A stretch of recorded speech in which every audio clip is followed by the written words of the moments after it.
today. I appreciate the introduction because I am a teacher. I've been teaching in corrections for 4 years. And like some of you, I'm a member of the Correctional Education Association. So right now I'm teaching ABE and HSE classes here in New Jersey. Before all this, I did teach in public schools. And for a good chunk of time, I actually worked for a nonprofit organization that was about helping schools, school districts, college programs, even correctional facilities implement life skills programs. So things like dropout prevention, character education, career readiness. And so wherever I'm teaching, whatever environment I'm in addition to the academic components, I'm always looking for these ways to support the students I'm working with. And that's what drew me into this topic. So motivation and the classroom environment. All right, so my guiding question for research and what we're going to talk about today, how can we use the classroom environment to enrich academic achievement and encourage program completion? So we're going to take a look at some of the common challenges that our students face and explore how motivation can support their academic success, and how intrinsic motivation and having a growth mindset can also support their success through some of the challenges they're going to face and reentry. We're also going to take a look at the classroom environment and how we want our classroom environment to be a place where our students feel empowered and can experience positive self-transformation, and look at how we can embed motivators into our instruction to encourage these positive learning experiences. And we're going to bring this together using the Danielson Framework for teaching. So we want to look at how we can use the model of the classroom environment from the framework as a guide so that we can find these motivators and embed them into our students' learning experiences, help encourage that growth mindset. It's going to bolster the academic skills and their long-term success. Right, so I wanted to start with a quick overview of the Danielson Framework for teaching. The Framework for Teaching was created in 1997. It was based on research into educator practices. And the framework organizes the different aspects of teaching into 4 domains. So domain 1, planning and preparation. This is how you're designing your instruction. Domain 2, the classroom environment, focuses on the interactions that occur in the classroom.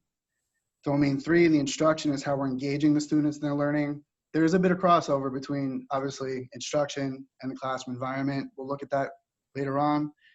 And domain 4, professional responsibility. So all of our roles and the work we do outside of the classroom, including component 4D, which is participating in a professional community, which we're all doing today. So you get a high score on that.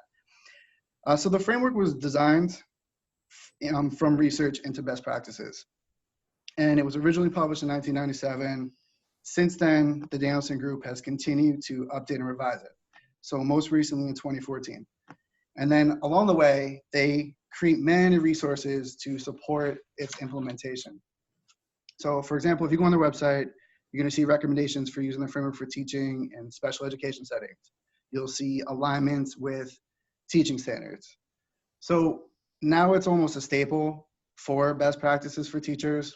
And I wanted to take a moment to acknowledge this now, because as we dig into it, it's not just about whether or not you're already using certain elements of it. You're likely implementing many of these things already. But as we talk about motivation, how it can support our students, and we find these elements from the framework that serve as motivators for our students, we want to find more ways to embed them into what we're doing and emphasize them in our classrooms, because for our population of students who are experiencing all these negative experiences and harsh effects of the prison environment on a daily basis, some of these elements from the framework that promote positive experiences and this model classroom, they take on a heightened level of meaning and importance for our students. So the more students interact with them, the more opportunities they have to feel empowered. It has a potential to increase their academic achievement and develop their intrinsic motivation.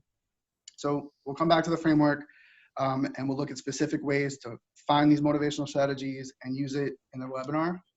And so right now we'll kind of look at the big picture of motivation and why it's so important to everything we're doing. So our students' participation in correctional education programs has a large impact on their success after release. Finding employment is a predictor of recidivism. So the more degrees they earn with us, the more courses and programs they complete, the more skills they can add to the resume, the more employable they are. You know, finding a job and employability is one of the bigger predictors of recidivism. The more education you have, the more employable you are. So, of course, when it comes to our academic programs, our primary goal is for them to earn those degrees, get the certificates, learn the trades that will help them, you know, find work and support themselves. But if you look at the chart on the left, even when circumstances get in the way of them graduating, there's still a value for our students participating. You can see in the center column that there's a 43% reduction in a person's chances coming back if they just participate in educational programming. And I think that this does relate to the learning environment and the positive experiences that our students have when they're in these programs. So there's a value in motivating our students and cultivating this drive for them because they have these long-term benefits. And as they encounter different challenges, they're the ones who are going to have to help us, you know, be part of the advocation for learning and pushing themselves forward. So there's a number of different obstacles that our students encounter, you know, as they're pursuing their education. And we're going to be looking, you know, to the framework to support us through them. So I've sorted some of these common challenges into two categories, academic ones and systemic ones. Please feel free now to start contribute your ideas to the chat. Feel free to elaborate on these, add some more specific ideas. I'll have to play a little bit of catch up later, but now's an opportunity for us to share this. So what are the things that get in the way of your students' success in your classrooms? In terms of academics, right?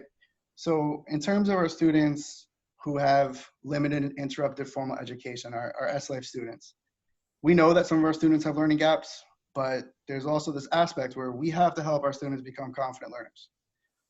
Many of our students, you know, many people are being incarcerated. They do not have a high school grade level. They have lower than high school literacy levels. They have learning disabilities, which they may be aware of, they may not be aware of. We sometimes can get those records. Sometimes it becomes a challenge. They may not be available. Not everyone's willing to go down into a basement in a school to find some record for, you know, one of our students that maybe hasn't been in school for a couple decades. It'd be really helpful for us, but we have to just be aware of that and find supports to it. Certainly just their social emotional needs, you know, coping with the things going on around them. They may have anger management issues. They're working with them, just things for us to be aware of. And then their prison experiences themselves. We know that things happen in our students' days that trigger many different feelings. We deal with a lot of different personalities. They can be excellent, wonderful, respectful students when they come to class, but they may have things on their mind. They may be legitimately frustrated about something, and that can get in the way of their learning.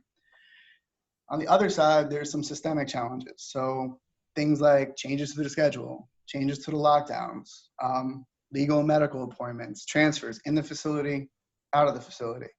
They may have every intention to coming to our class, and these are things that are out of our control, out of their control, that get in the way of them. For our students that might need a little bit longer of an academic journey, for our students who might be dealing with something else, they do get frustrated, and sometimes that may lead them to not want to come to school. The idea of being transferred somewhere to another facility leads to this idea of involuntary dropouts. They have every intention of being in the program, their circumstances change. Now it takes them a longer time to get into that program. Perhaps for whatever reason they're at a facility where it's just not available yet. There's all these different nuanced factors that come into play. They want to be in school and they're not. And so we have to instill something in them that encourages them to keep going and keep trying. The other thing, which we'll go into more detail about in a little while, just the prison environment itself can pose a fairly large challenge to our students. So why motivation? Why the framework for teaching? Well, both of these topics have a relationship with academic achievement. So if our students are inputting this motivation towards graduating, earning a certificate, finishing the class, they're going to start making decisions and putting energy towards that goal. And if you look at this Gottlieb and Powerstock in the bottom left-hand corner, So classroom environments where students are motivated and feel valued are linked to academic achievement, including increases in reading and math. So this study looked at PBIS, positive behavioral interventions, and the idea of giving meaningful feedback and positive reinforcement at the same time. So maybe you compliment a student on their piece of writing because they included feedback from the text. So that recognition is going to act as a motivator to your student. At the same time, they're going to start associating their success to the fact that they used vocabulary from what they read. So that is the skill or strategy we want them to continue using. So the positive feedback builds their confidence, but it's also drawing their attention to the academic component, and they'll be more inclined to use that skill. And that's why you see the increase in academic scores. So it's tying the skill, the strategy they did to the success, giving them that booster in their confidence. The framework for teaching itself is also associated with academic success. If you look at the study in the bottom right-hand corner, the Kean study, this tracked cohorts of student standardized test scores over several years. And at the same time, they compared those students' test scores to the teachers they had, and they looked at the teacher evaluations, which were based on the framework for teaching. And what they found was that students who had teachers with these higher scores in the classroom environment had higher scores on their standardized tests. And so for those of us who have students who have to take standardized tests, like the TOEIC test, the CASAS, I know when I teach some of my NCCR courses, I don't get to make all the tests for that. So you have to use standardized tests with your students, and implementing components of the framework can really benefit our students and help them out in that way. So just some of the other systemic challenges and things going on with our students. One challenge towards our students' success is the prison environment itself.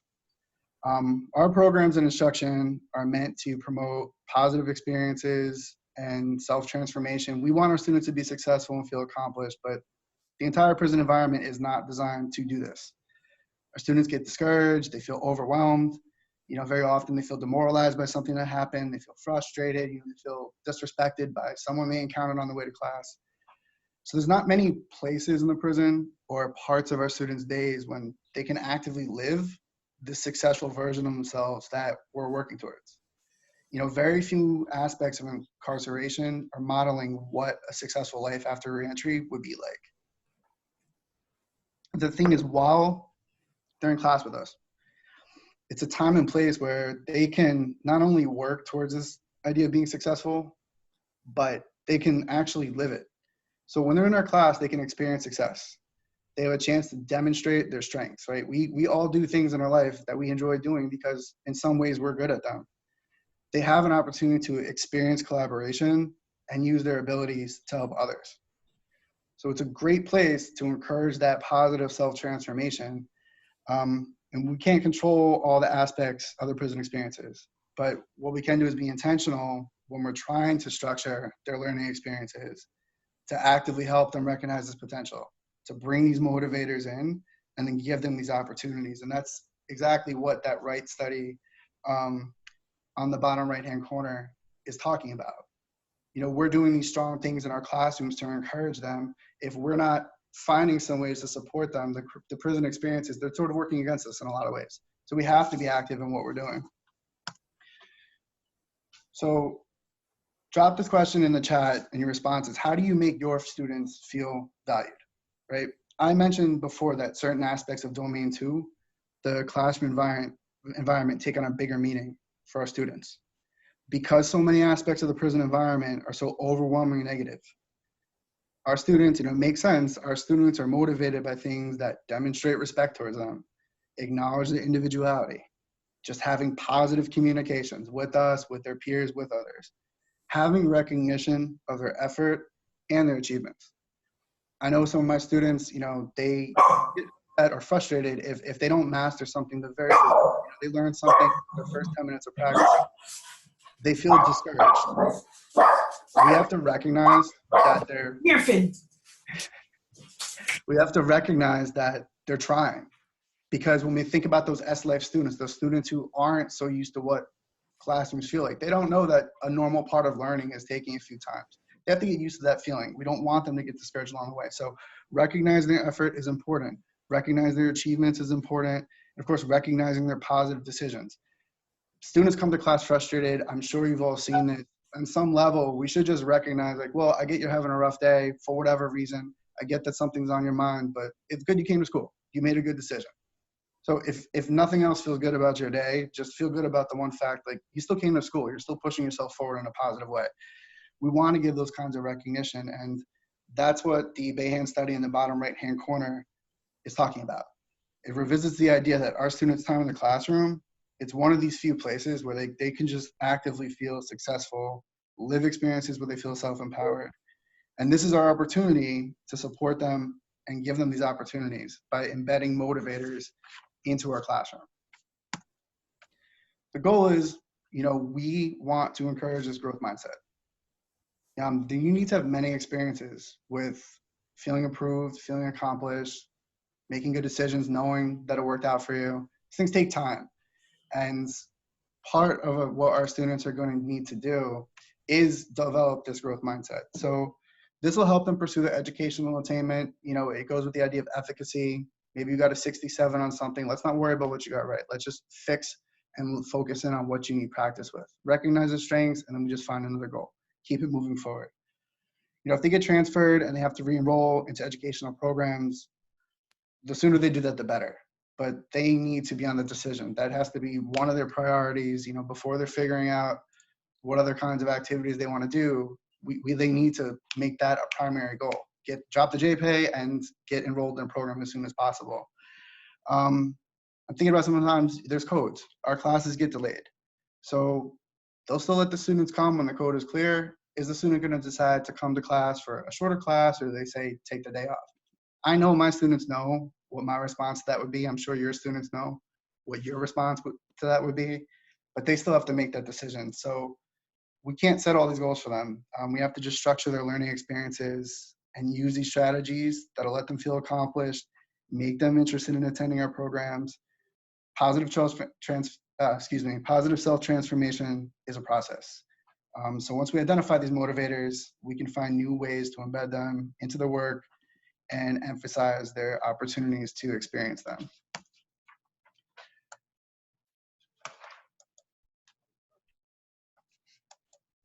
All right, so if anyone was on earlier in the chat, I was speaking with Kevin about how in the new Journal of Correctional Education, so CEA's journal, there are actually two new studies that came out that mention motivation and success in educational programming. So that really just speaks to how relevant this work really is. This first study here, what they did was they did a pre and post assessment on the students and their levels of criminal thinking. And in between their pre and post assessment, the students participated in lecture-based instructions. They were going to classes on motivational strategies, on goal-setting topics, and they had some homework assignments to do. And those that participated in the program on the post test, they showed a reduction in their criminal thinking. So the motivation did have a positive impact leading towards these potential long-term benefits. And I just want to mention for the next one, higher education in a pilot study. While I'm talking about these three recommendations, all of those act as motivators. All of those act as components from the Danielson Framework. So this study, higher education in prison, a pilot study of approaches and modes of delivering 8 prison administrations. They researched the success and effectiveness of different programs across 8 different facilities, and they identified some best practices. And motivation, elements of the classroom environment, and the framework for teaching appear in several of them. So number 3, incentivizing and celebrating successes. That is an indicator of the classroom environment model from the framework for teaching. Fostering a collaborative, peer-driven learning environment, creating a classroom and a culture of learning, using strategies that encourage our students to engage with each other. That is also indicators of a component from domain 2 of the framework for teaching. And the 7th one, providing educational opportunities, for all prisoners to engage in this foster foster a positive, engaged institutional environment. It's right back to that same model of the classroom environment from the framework for teaching. So it's embedded with all of these motivators. And that brings us back here. So all of these, the vast majority of these motivators live in, they live right here in this component 2A, creating an environment of respect and rapport, and 2B, establishing a culture of learning. So the positive, meaningful interactions I keep referring to, the opportunities to feel empowered, actively being able to feel successful, they're all built into this part of the framework. I'm highlighting these now because if you're looking for new ways to emphasize student motivators, this is a very easy Google search for ideas. Just search for indicators and artifacts, domain 2A, 2B. I'm going to show you some examples of things that I found using the strategy later on. But this is how you can find different instructional strategies and assessments and activities that'll work motivators into your classroom. And then you can just align it with whatever content area or whatever kind of program you're teaching. So this is a sample from the actual Framework for Teaching evaluation tool. As a reminder, there's 4 domains. We're in domain 2, the classroom environment, and we're looking at their explanation of the components of one of the big ideas of this domain. So 2A, creating an environment of respect and rapport. So if you go into the evaluation tool, it provides you with descriptions and explanations of how to support these components. And the idea is that as educators, we can read these descriptions and then develop ways that work for our students. Of course, again, corrections, nuanced for our teaching styles and also for our teaching environments. But it gives you ideas on how to reach these goals. Proficient means everything is going really, really well. It's working out. Distinguished means that things are really operating on a high level. It's kind of like these magic moments that happen. And like Danielson, I think at one point said something about how like we live in proficient and we visit up into distinguished. It's when things go exceptionally well and our students are really engaged, but both of them are goals. And so we can extract motivators that work within our programs from both of these. So these are different examples that would also be included, right? And they give you these specific things that you may need to see. I think the big goal for us, and when you look at these, we need our students to recognize us as advocates and just supporting them in the learning process, and is what we need to help them recognize their own potential and ability.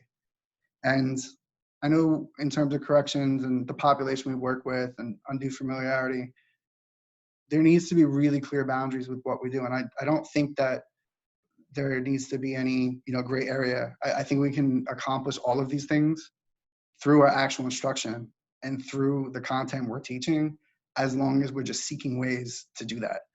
So while we go into the survey now and some of the results of it, I'm just going to share some ideas. I'm going to give you guys some prompts that you could also share in the chat with ideas. Then we'll catch up because I want it to be a dialogue. I want us to all just brainstorm on ways we can reach these goals.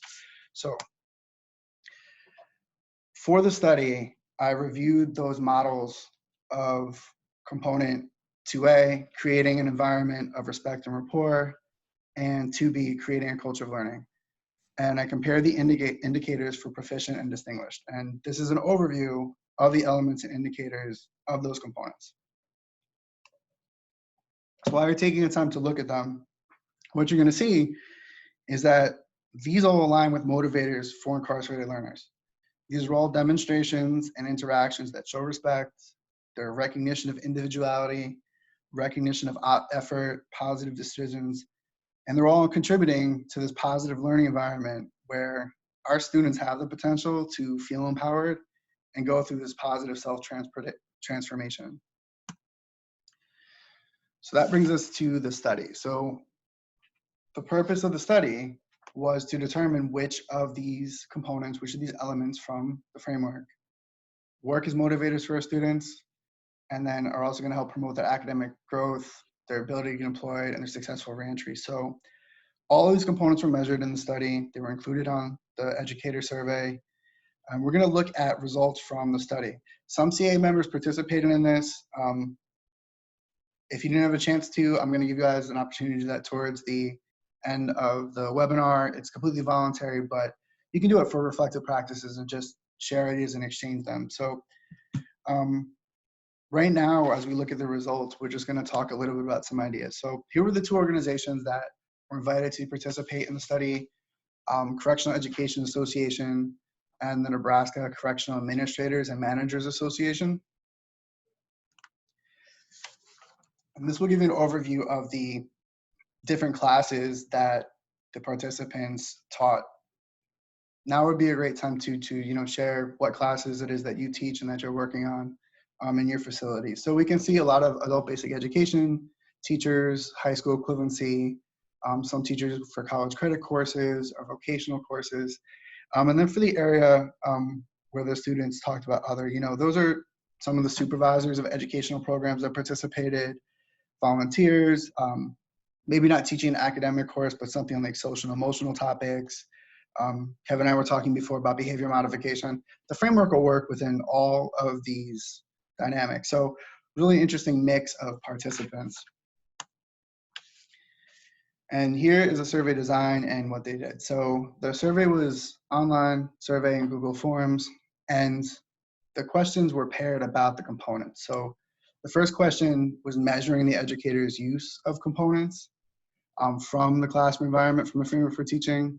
And then the second piece would measure, their perception on how these components, worked as motivators for their students. And this is actual data from the study. It's about using courtesy and using manners. Circles right back to the idea that demonstration of respect are motivators for our students, right? Manners are respectful interactions are a motivator. So it's really interesting because we can see a spread in the result of the first question. Not everyone agrees that they're going to acknowledge when students use these courtesies in class, but when you look at the second piece, the vast majority of respondents indicate that they agree or strongly agree that it's meaningful to use these courtesies with incarcerated learners and in the learning environment. So there was an optional commentary section, and it was interesting because some of the responses talked about working with adult learners, and the educators feel that it might come off condescending if they were too blatant, if they complimented their students for using manners. And I absolutely can agree with that, right? You don't want to speak to a grown person, the same way you might speak to a child, like it's different. But when you look at how meaningful it is, these are the kinds of opportunities I think that come up where we can be creative. So, if you do one-to-one conferences with your students, that's a great time where you can just point out that they're always polite. If you're doing some kind of project and you can design something on, maybe different workplace behaviors, that could be a lead-in to have them start practicing them. And that's when you can plug the compliment and encourage the behavior. I know corrections is nuanced. So what works in one place may not even be an option or work in another. But if we actively look for these things and we're intentional, we can find ways to work these motivators into what it is that we're doing.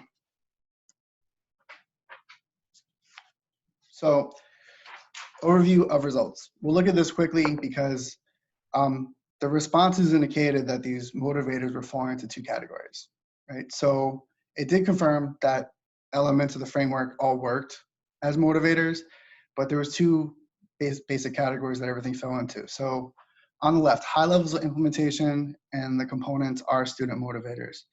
So basically these are elements that educators are consciously implementing, and they're also perceiving them as motivators for the students. So these are things that if you're doing something that your students get really engaged in and they do feel motivated by, it's building their confidence, it's lining up with things from the framework, keep doing them, things we want to keep doing, and there are also things that we want to try to find new ways of doing. So we'll talk a little bit about that.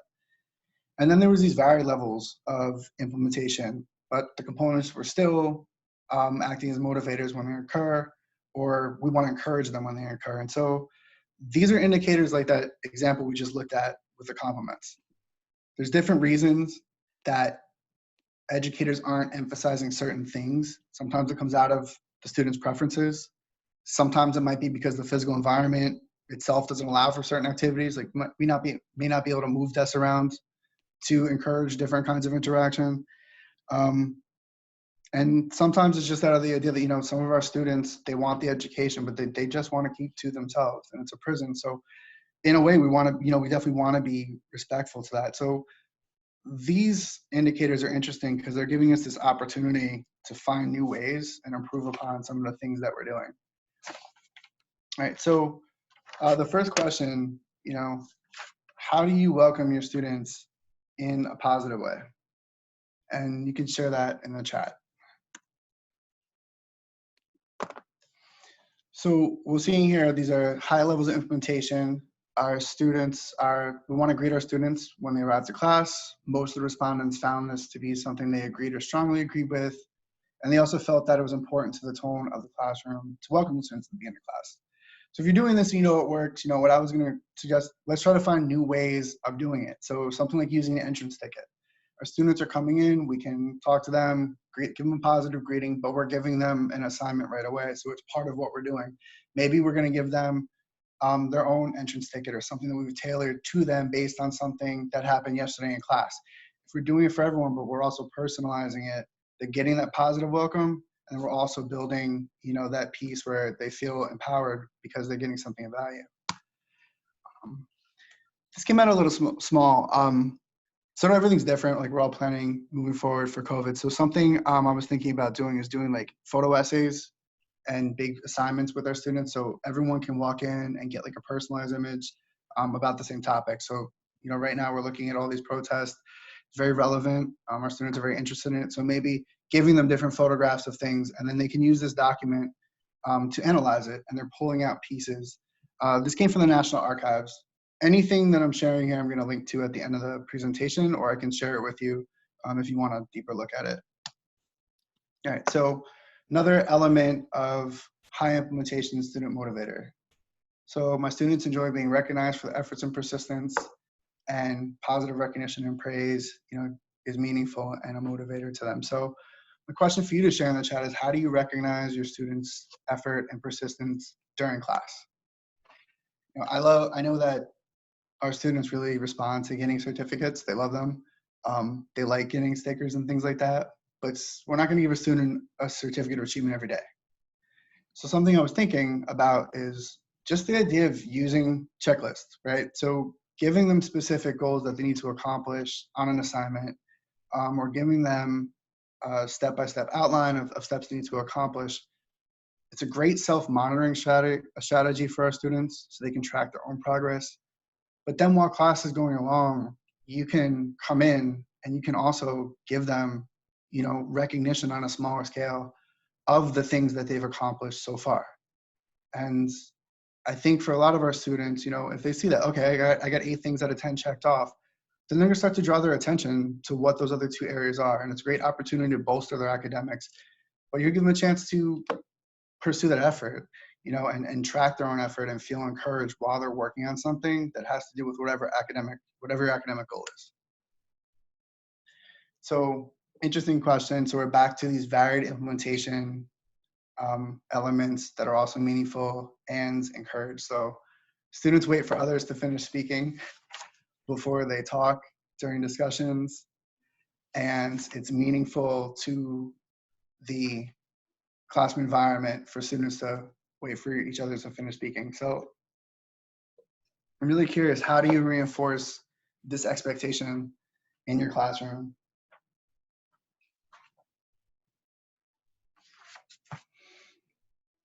All right, so while you're responding to that, just think about those S-Life students and students that may just need practice with this, because the academic setting and what raising your hand and things, it might be a little bit new to them. Some students shout out answers just because they're excited to show off what they know. Some students may not understand the idea of wait time, where you might ask another student a question and they might want to give the answer because they legitimately feel that that person might be put on the spot. So this is definitely something that needs to be practiced. But at the same time, we can encourage our students to do it, and it has a lot of value and meaning for them. Feeling heard, and then feeling that others can respond to exactly the message that they actually put out there does work as a motivator for them. So another really interesting one, I plan classroom activities that promote student collaboration. And when student collaboration is working, it is meaningful to the classroom environment. So my question for you to share with everyone is, what does collaboration look like in your classroom? This is an interesting group of responses because not all educators had an option to plan activities to promote student collaboration, but other educators did put in the comments that they don't always want to force their students to work together. I get it. I can respect that. I have students that come to class and they're very respectful, they're very polite, they'll work with me, but they really do want to keep to themselves. Other students, you know, they really enjoy that social aspect of it. So it's very nuanced. If you have, you know, the ability to try different seating arrangements, I put some down there from this website, Differentiated Teaching. I found that the combination piece, that can work. And sometimes you can just not give totally assigned seating, but I might say it's a math day, and I might say, okay, you know, I need you to sit in that area because all the students there are going to be working on, you know, quadratics, and the other group, you know, is going to be working on fractions, and the other group is going to be working on two-step equations. And they don't usually feel like it's an assigned seat or like in a controlling way, because the idea is it's just easier for me, and I'll share that with them, to support all the students on the same topic at once.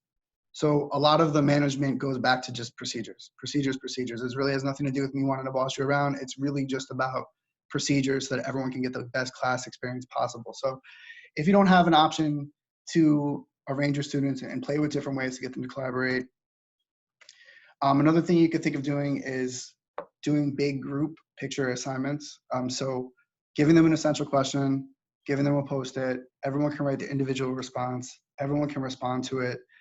So you're the one that's facilitating this level of, collaboration in your classroom.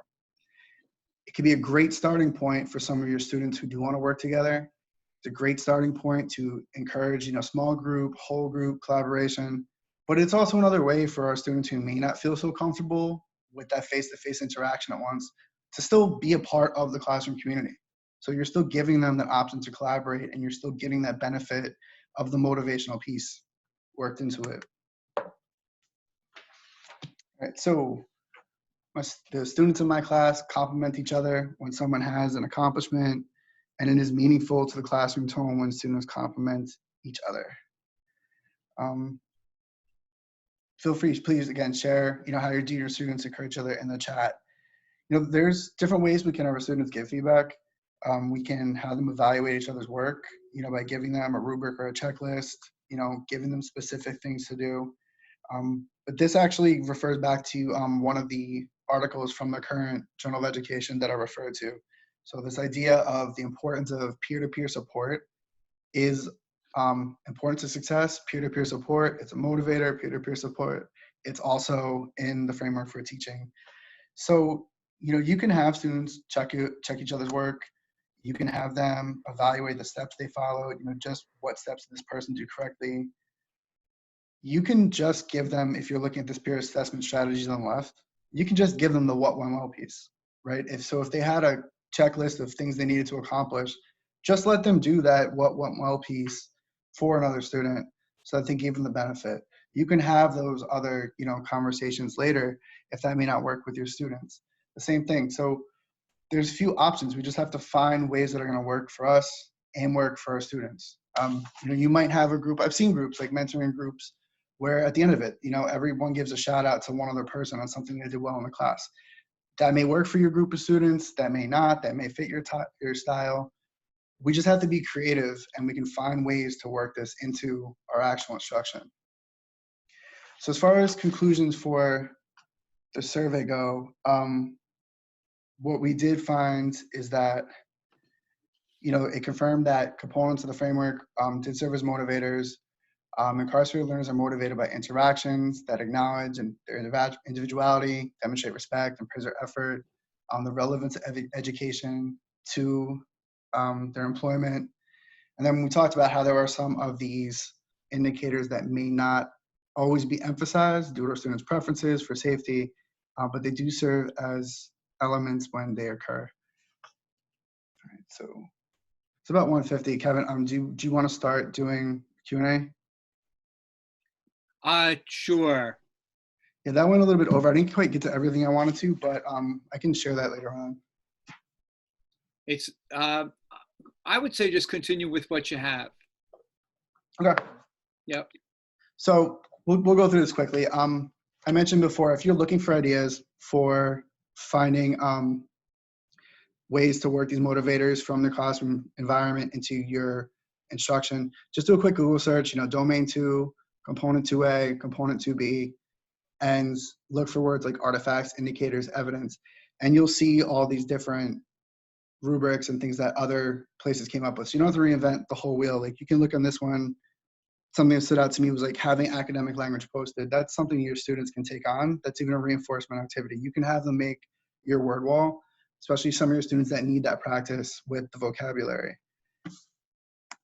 Another one coming from David Douglas School District. You can look at, there's a few bullet points down there, and like doing like class points on the left in 2A, the second bullet there. You can grade their attendance. You can give them an attendance score, an overall class rating. Those might be things that encourage them. You'll see on the 2B, having the academic language posted, the entrance routines. So we talked about how you can use an entrance routine, a positive grading as part of a motivational and instructional strategy at the same time. And then this I actually thought was really interesting. So you can see this school district came up with their own criteria on centering on instruction and high expectations for student achievement. And they took two components. They took 2B, establishing a culture for learning, and that 3A, communicating with students. And I talked about a study earlier on where they compared the academic scores of students on a standardized test and teacher ratings in domain 2. And this was another area of academic improvement. They saw the communicating with students. So obviously that plays a big role in our classrooms as well, how we communicate with them. So last thing, I'll breeze through this pretty quickly, but something I think that might work across all learning environments, no matter what resources you have, is having students create work that you can use with other students, right? And it's going to hit several motivators and also align with several pieces of the framework at the same time, right? Because if you use something a student created with another student, that the student who made it can look at it and say, my effort was worthwhile. My work's valuable because my teacher's using it and I can see people learning from it. And two strategies I've done this with and found success with would be QAR. This is a question answer relationship strategy. It's a literacy strategy. It can support students of any level. So whether you're working, with students with lower grade equivalencies or getting ready to take the TAS test, it helps them identify different types of questions. By identifying the different types of questions, it helps them find the appropriate responses to them. So you can use any text you want. You can differentiate it. As students answer the questions, also have them categorize it. And then the next step after that would be using question stems like the examples on the right. Have your students come up with their own questions. And you can do that, whatever topic it is you're teaching, they can use those questions. And then once you have them, you can build up however you want. If you're only seeing these students for a day, they can quiz each other right then. If you want to, put them in a format to be an entrance ticket, it can be the entrance ticket. If you want to make a test or a quiz based on it, you have the student generated content that you can use. And it is a motivator when use it with the same students that created it.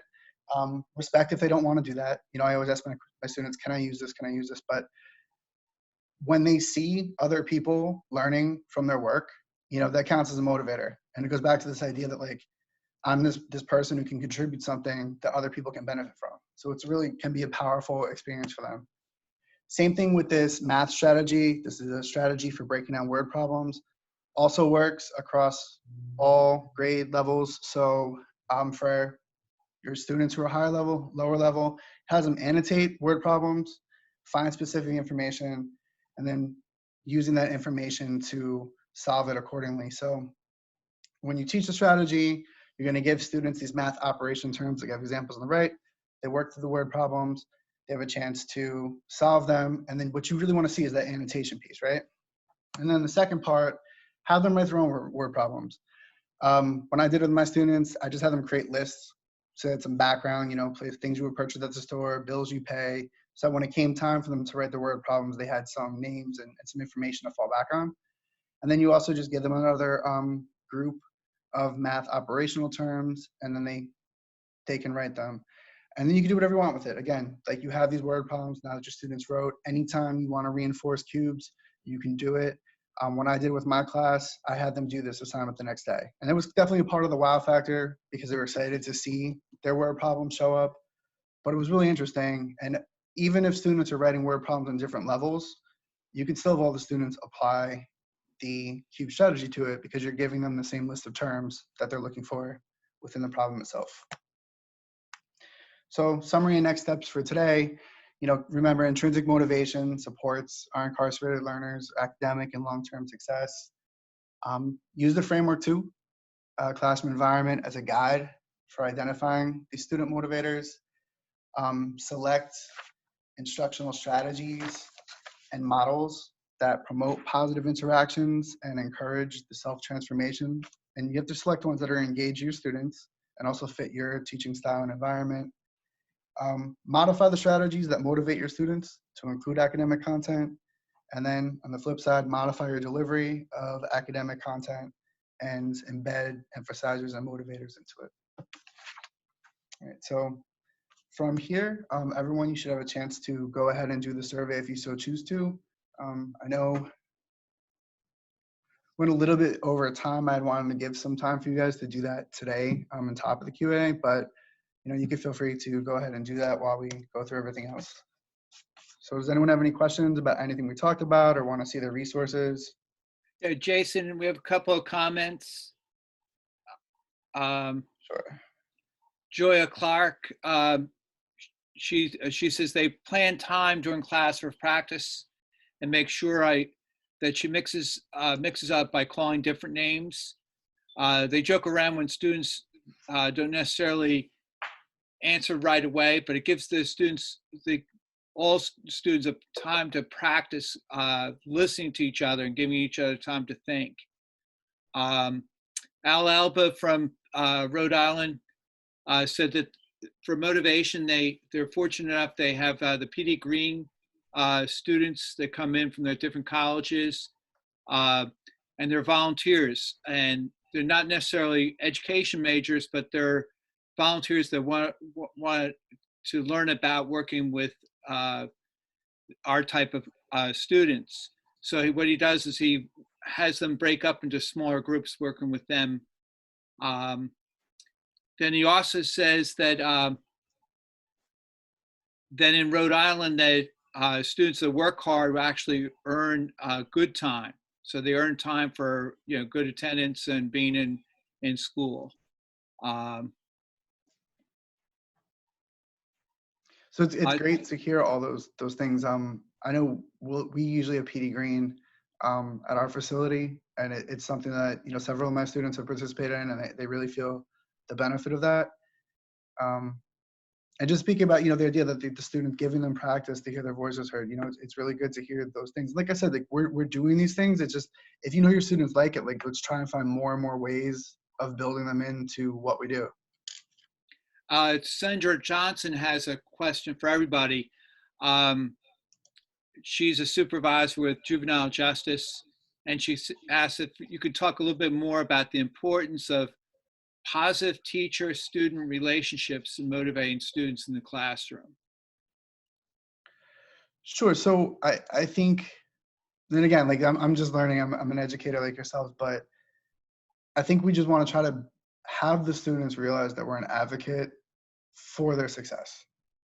I don't know that it has to get overly personal in the sense of where we're, when we think about undue familiarity, I don't think it has to be like that. Like and I think of when you go to a store, you go somewhere and someone helps you and that employee, helped you with a problem or you had a great experience somewhere, they're not revealing deep secrets to you. It's the ways that they engage with you. It's the ways they go through the interactions. You feel they're doing something through there to help you feel like an advocate. And so, I would explore for more ideas when you, like the examples I showed you, I know it was a little bit quick of those curriculum alignments.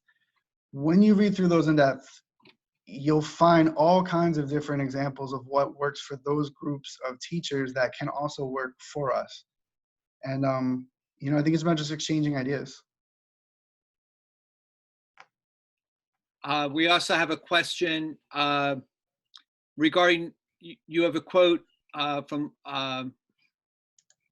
that says 43% of the students who get involved in education don't return back to the detention center. And they're asking, do you know what age group that is? Is that, would that be juveniles? Would it be adults? Would it be both? I'm not, offhand, I'm not sure which one that is. I can actually tell you part of that came from the RAND study. Right. So I can get back to you on that one. If you don't mind just shooting me an email, I will send you an actual link to where that information would be.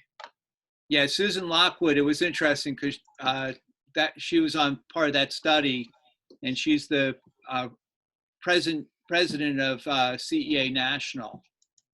So I'd be interested to find out. I could ask her too. Yeah, that was if you give me a few minutes, I can either drop that link in the chat, or like I said, I can email it out too. It's a great question. Okay. Yeah, I can also do that if you can drop the link into the chat, but I also will be sending out certificates to everybody, and I'm going to send out a copy of your presentation out to everybody. So, Great. Either way.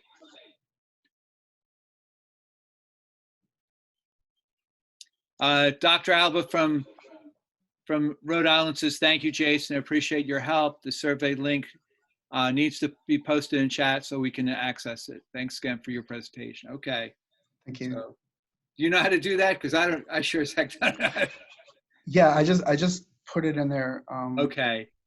Oh, it looks like I just sent it to Kimberly Johnson privately. So pardon me. Let me share it with everyone. Here we go. All right. I see there you go. Yeah, and I don't know for those of you, if you're doing like home reports or anything today, the survey probably will take somewhere around 15 minutes if you do just all the Likert scale questions. There is space for you to elaborate on it. So, if you give a lot of information, which makes it more interesting, certainly it could take you a little bit longer for that. I found the link to the article that had that statistic the question was about. So I'll just post that if you give me a second. Okay.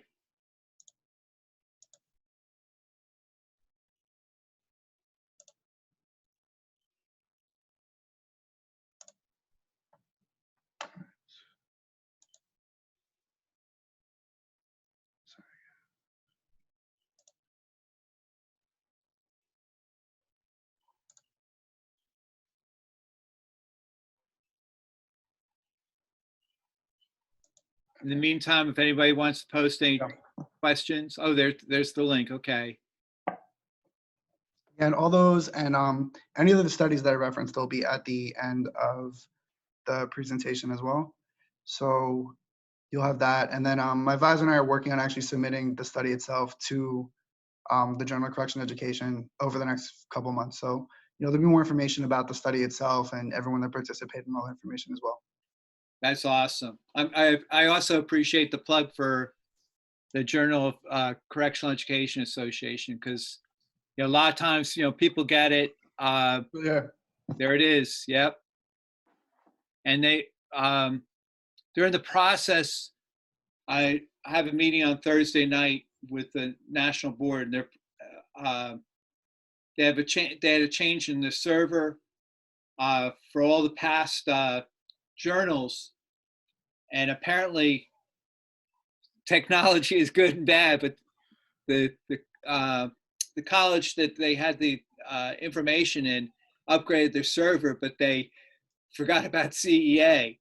So we're going. It's one of the things we're going to be talking about. Is it worthwhile to go back? It's probably about 40 years of journals, and my vote is yes, it is worthwhile, whatever the cost is, because like somebody like yourself or somebody like me could look at a historical end of it, like, well, what was going on when I first started in corrections, and what was the research like, and then compared to today, where are we at? Yeah, and that's why I really do enjoy the journal, because it gives a lot of ideas. We don't have a lot of time to connect with each other and just do brainstorms and share. And like I said, everything's so nuanced and so different. It's really nice to collect ideas from other people who understand other teachers who understand exactly what it's like for us. You know, it's so different when I talk to my other teacher friends who are in schools. Like, you know, if they need something for the students, they just walk it in. We have a very different experience, you know? Right. So I'm just reading through, going back through the chat, and I see, you know, like Mr. Jenkins, you requested a copy of the PowerPoint presentation. We'll share everything like that. I'm also going to look into this other presentation that he recommended to me as well. So if anyone had any specific questions in there, and you know, I can answer them now, or if you want to repost them, I'm happy to do any of that, or I'll just get back to you with some of the requests if that's something that would be helpful. What I'll do, Jason, I'll provide you with a copy of the video and also people's email addresses. So, you know, if you want to reach out, if there's anything further you want to send out to people. All right. Yep. That sounds great, Kevin. We'll be in touch. That sounds like the best way to do it. Okay. Because I see a couple people, they got busy days, or they say they apologize that they got to leave. They got to go to a 2 o'clock webinar. Yes, you know, and I thank you. Thanks everyone for staying on a little bit longer. I really appreciate everyone joining today. Thank you again to CA for participating in this. Any of you that did the original study, thank you. And please, I'm looking forward to seeing what any of you do the survey again today might contribute. So thank you. All right. Well, thank you. Thank you, Jason. And just for everybody, just a reminder that I know we normally do a webinar on Fridays, but I'm going to be volunteering with National Park Service, go on the Delaware, do some kayaking, pick up some garbage. Saturday and Sunday, I'll be working on trails in the Delaware Water Gap. So got to give back to the earth. The earth has kept me going all these years. And next Tuesday, we're going to have Tuesday morning, we're going to have a workshop. Somebody had a question about financial literacy, and we have a gentleman that actually volunteered doing financial literacy and Integrity House for several years. And he's asking people take a look at his book. It's not going to be a for-profit book. He's actually going to donate it to anybody who wants to teach financial literacy in correctional facilities. So he's looking for people to just take a look at his workshop, take a look at his book, and if there's things that need to be changed, whatever, because, you know, he worked as a volunteer, but we might have some different insights on what else might work or not work. And then in the afternoon, we have Frank Martin is at 1 o'clock is going to do a workshop on offline resources that we can use. So things that maybe get them online, but then you can transport them some way to the facility. So all these webinars are free. I'll do a plug for Region 1. Our website is www.cearegion1.org. If there's any workshops that you've missed in the past, we've been doing this since middle of May. They're all free. You can take a look at our website. You can take a look at for some future workshops. If you're interested in looking at 2017, our conference that we had in May, we have a video of that. Actually, a couple of different videos of that, and we'll be back there. We will be going in 2021 to the Grand Hotel. So as Jason said, you know, technology is great, but there's nothing like networking together and having fun and learning from each other. So thank you, everybody. Be safe, be well, and continue what you're doing. I really appreciate it. All right. Thank you, everyone, again. Thank you, Kevin, for putting those all together for us. Thank you.